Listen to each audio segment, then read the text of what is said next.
Today our film is focusing on including all of the voices, the diversity from our community in Sonairte. Stories of having moved to Ireland to seek asylum and to receive refugee status.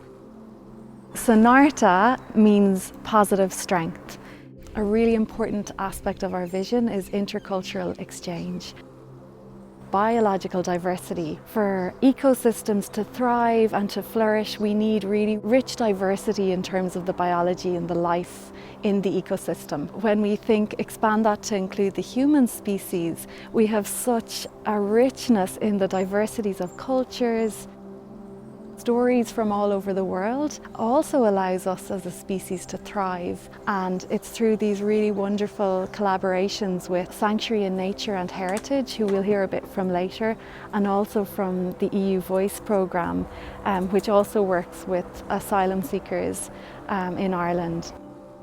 The letters of Sonairte encompass the entire vision of Sonairte. So we have S for sustainability, we have organic growing, we have nature conservation, we have alternative technologies. Really important for today, intercultural exchange, renewable energy, and trading fairly, and education. Living in a way that's living in harmony with nature and with one another. We're building communities that are resilient and where there is hope for something more beautiful and for a greater capacity for us to thrive. So when we're doing global citizenship education, we are cultivating our capacity and encouraging those we're working with to increase our capacity to think critically, to look deeper into everything, to encompass and incorporate varied perspectives.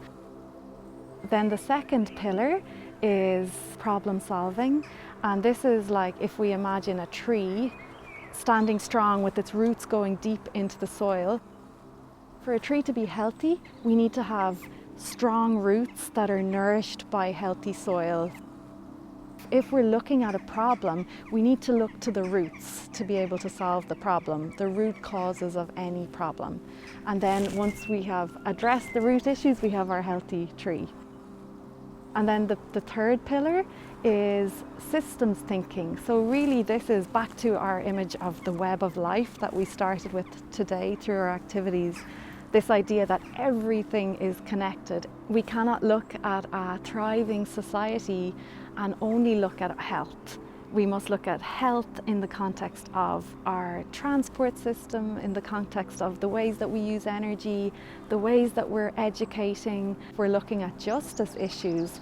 We cannot look at social justice without also encompassing environmental justice, and likewise where there's an environmental injustice, very easy to relate it to human rights abuses.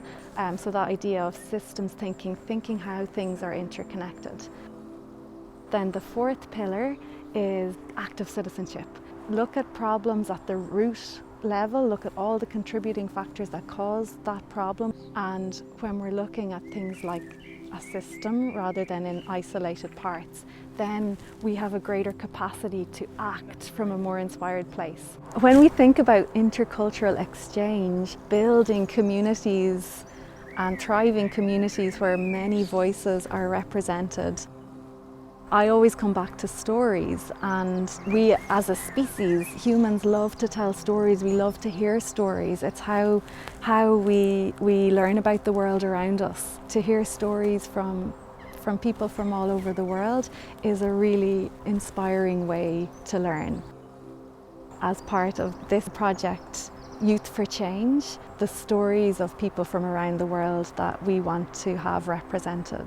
And again, this comes back to cultivating that capacity to think more critically and to allow in varied perspectives and to challenge our own ways of seeing the world. So today we'll be hearing from a number of our participants and some of their reflections on resiliency in the context of nature. First of all, how does nature make them feel resilient? How does building community, and a community that has shared values, embracing diversity and being open to other perspectives, how does that also cultivate and build resilience? My name is Hashim. I came from Syria. I've been here living for 5 years. My baby, her name is Lynn. She's 1 year old. I'm happy to be here. I'm very honored. I love nature a lot, especially Ireland is like a very rich country in beautiful scenes, beautiful diversity for rivers, for lakes, grass, trees. I'm so happy to be here. I worked as an editor and journalist for 20 years. Every day I go to I live in Sonairte and we have a huge park there, small river, dogs, birds, and even in my balcony, it's like full of flowers, strawberry. Yeah, I love nature, and every day in the morning I water them. It's like gives me calm, keep me calm, give me happiness. Really, it's amazing. During the war in Syria, I heard the story because the war was a big problem for men. Many men were killed. Some volunteer came to this country, to this village, and helped them to grow plants, especially the plants or trees. So it was like a successful story about how surviving and dealing with the nature. So they grow some fruit, some plants, some seeds, so they survive. An amazing story in Syria. My name is Mohammed Ashur. I'm a Syrian architect. I came to Ireland since now 6 years, working in different aspects on architecture, art, and nature, because nature is connect everything together. Sanctuary in Nature initiated by since 2017 by an environmental writer, Paddy Woodworth. And so he started with a few friends, like doing excursion here in Mosney. And since that time, I think started the relation between Sonairte National Ecology Center. We felt that it's better to add like nature and heritage go together, meeting with people, inviting people from refugee, asylum seeker and refugees, and to meet with Irish people, with volunteers. So to meet together within the nature, we have a lot of supporter, we have a lot of collaboration with Sonairte, the Sustainable Development Goals. Had this discussion with Paddy that, you know, all these things we are doing with you and with all the partners. We are covering now, I think, like 4 goals, and the most important one, the goal number 17, partnerships. It's good for well-being, number 1, and then to introduce them to the world we live in, and so they can participate in our aim in Sanctuary in Nature and in Sonairte to help for a solution for the crisis of biodiversity crisis and climate change, because we believe that the change comes from the people, from the community. During springs, late and summer, like the swifts all the time flying all the time. So I used to spend 2 hours looking to them and hear to their voice and jump up and down without any being tired. I spent 4 or 5 years during the war, and the swifts still there. They have wings, but they didn't. They keep coming and going, coming and going. A good example as a swift story for people that they keep going, they keep coming and flying. Also, there is a swift here in Ireland. When I saw them, I remember that balcony doors, whereas we hear a swift and there's a Syria swift. So they give us a hope. We should keep going, like have information, have great ideas how to inspire them to talk and walk in the nature. And then day by day, the community will learn more about the importance of the nature. Yeah, my name is Rafael Mbombo Mukonai. I'm original from Congo, where I was born and raised. Living in Ireland is quite a bit experience, a new experience for me, because where I come from, I was in a security industrial. So when I come here in Ireland to start the life from the beginning, to me it was very hard. I started as Sonairte, let me say it was an introduction from one of the members of the AU Voice. It was a really amazing experience for me, that workshop. When we arrived at the Sonairte, I was very happy and feel attached again back to the nature, because Sonairte is a place whereby you find that they respect the nature. Everything is pure. We have to go back to our roots, back to our nature, you know.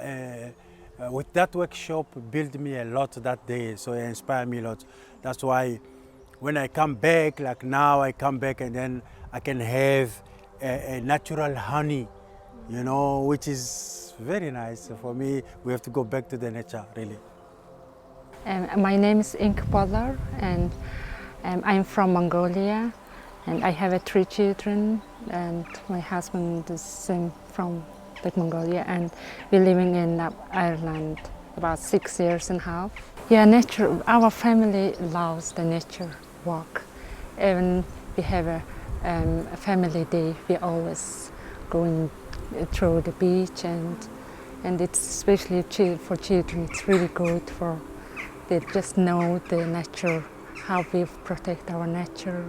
When I was a child, I had a travel with my family to the Gobi Desert. It's not much plant, so but many people are still living there. I was surprised because -40, moreover maybe, but people still living there. In Sonairte, my family's first time today. And we are so excited, even my children. They just walk around and around and run. So it was so enjoying today. My name is Mehrdad and I'm from Iran. Composting that was a project I did in university. I was a master degree that we had an earthquake in north of Iran. And more than 2,000 people died, and most of people were living like nomads for months. I like to do something about climate change because in Iran we see the consequences of climate change. You have nothing. Actually, I think you don't see anything in Ireland, but we see every aspect of climate change. You don't have any problem like that in here because you have water, you have biodiversity problems, which is global problem, but in Iran you have all of them.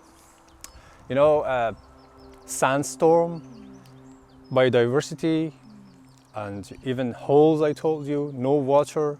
I see in Sonairte they did composting with this project, with this, you know, vermiculture in the system. You can do it in 3 weeks, 2 months. But I did an example that was a mechanical thing that you could do in the kitchen. These are tiger worms. They eat faster than that kind that you see in Earth. Yeah. Maybe 3 times faster, 2 times faster. And they are breeding very fast, and this is a very good kind of, you know, earthworm. They're eating fast and they're converting all these, you see here? They're converting all these trashes or bins to the vermicompost, which is very, very precious to the farming, to the earth. So my name is Stephanie Cowan. I work in Mead Partnership as the Education and Training Manager there. My relationship with Sonairte stems back probably 10 years ago at this stage, through different development education projects, and then working on different education programs, Global Citizenship Programme, Project EU Voice. Was connected with Sonairte through offering volunteers, placements and opportunities within Sonairte. I was hosting an online course called Connecting Cultures, where we had different themes, so dance, music, language being really important. So even the importance of making sure that people's names are pronounced correctly when we're engaging in education programs. So it's trying to find new ways of engaging people and connecting people. I think that's been the most important part, is how can we connect people with using an environmental lens, giving people the opportunity to get to know each other whilst being hands-on. You know, it's where, or like whether that be in a garden planting, or you know, or cooking together, or eating together, having a cup of tea together. There's so much that can be said for getting to know each other, learn from each other, having the opportunity to be out here in Sonairte and just relax and forget about what's happening outside, but just relax is, yeah, it's such a privilege and such a lovely opportunity, I think. So I am a global citizenship educator, and one of the projects that I do through the funding, I suppose, of Worldwide Global Schools is with Amnesty International. The project is called Stories of Refuge, Stories of Welcome. And the idea there is that training people who are going through the asylum process how to be global citizenship educators and to go into schools, if they want to, tell stories about home, about borders, about refuge. New voices into the classroom, because Ireland really is lacking in that, I think, having a diversity of voices. Are you hearing all voices, and are you platforming all voices, and are you hearing stories? And it's absolutely essential to be able to hear those stories and to be able to step into other people's shoes. I have no idea how my connection with nature makes me more resilient, but it does. That I'm becoming more and more conscious that when I'm feeling bad, if I step out in nature, I automatically feel better. I can feel myself just sort of like becoming more balanced as soon as I step out. I think it's about slowing down, maybe. That's essential to being resilient, I think, the ability to slow down and to be present. I don't know if we can make sensible decisions moving so fast, and definitely not decisions that are caring to people and planet. And so I think the only way to make sensible decisions is to slow down, and that's definitely what we're taught in nature, I think. You know, there is a pace that probably is the ideal one to go.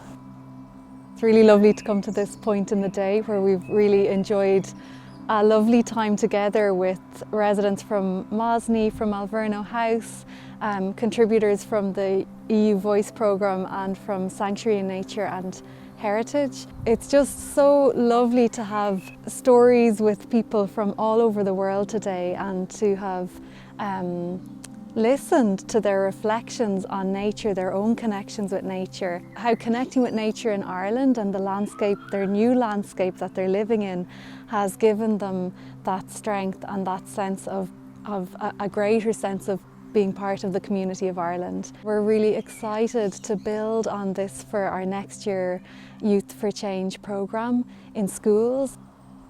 Students and teachers and school communities to be inspired by these incredible people who offer incredible examples of resilience and hope and strength that I continue to be inspired by every day, and that I hope that the students and teachers and school communities will have the opportunity to really be lit up by their stories as well.